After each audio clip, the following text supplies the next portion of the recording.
Hi everybody, my name is Amanda and today I'm going to be discussing the sociology of sleep.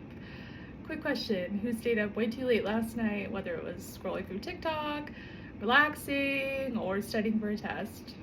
Me. Sleep is something that we all need, but we do not get enough of it. It is not something that we tend to prioritize.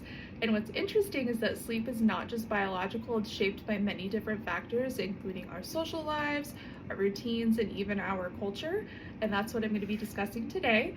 As college students, we're constantly juggling school, work, and social lives. Sleep is often pushed to the side. Even though it affects everything from our mood to our grades, it's just not something that we tend to prioritize. I've dealt with sleep struggles myself, and so I've looked into how our environment and how our habits influence the way that we sleep. And so today I'm going to be covering 3 different things. First, how social factors affect sleep. Second, how sleep habits vary across cultures and generations, and how sleep impacts our health physically and mentally. We can start with the social stuff. One of the biggest sleep disruptors, I'm sure you could have guessed, is technology. Phones, laptops, streaming, all of it keeps us up way later than it should. According to the CDC, 70% of college students do not get enough sleep, and screen time is one of the main contributing factors. Social media also makes us feel like we have to stay connected to each other 24/7, which really impacts sleep schedules. Then, there's work and school routines, late night shifts, early classes, constant deadlines. It makes it very hard to get consistent rest. We're basically trained to prioritize productivity over sleep, which is not good for your brain or your body. Now let's zoom out and look at sleep across different cultures.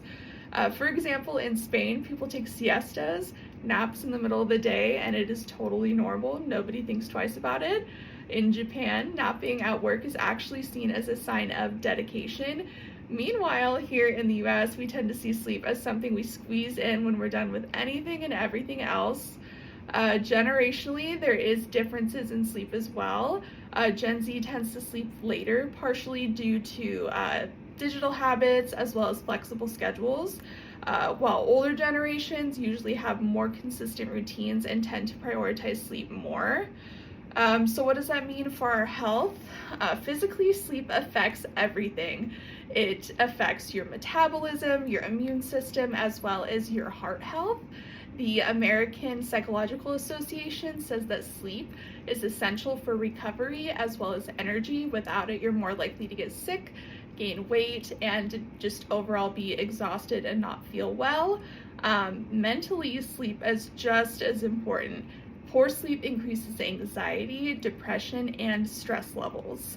Good sleep helps us focus, it helps us regulate emotions and perform better in school and just life in general. So to wrap this up, sleep is not just about rest. It's shaped by our social world. It affects how we show up every single day. And whether it's technology, culture, or our own habits, sleep deserves way more attention than it gets.